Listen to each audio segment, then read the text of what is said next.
Well, do you know the story of Fritz Haber, right? The guy who, Yes. he wound up having to flee, and he's the guy who created Zyklon gas. And he created Zyklon A, which had smell built into it, so that it would warn you when you were using this pesticide. And then the Nazis turned it into Zyklon B, where they removed that element that added the smell and just this odorless, horrific, poisonous gas that they used to gas the Jews.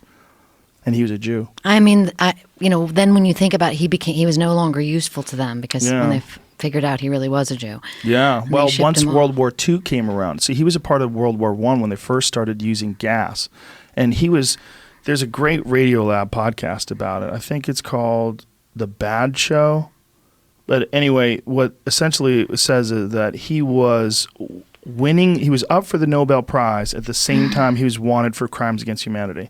Because he was up for the Nobel Prize for creating the Haber method of extracting nitrogen from the atmosphere, which was used for fertilizer, which to this day they say 50% of the nitrogen in human bodies was created by the Haber method. So what you get from food, from vegetables, like that nitrogen, 50% of it at least, is coming from this guy's method, who was a scientist, who was a Jew, who was working in Germany before it became Nazi Germany, and then was the guy who figured out how to use gas on people.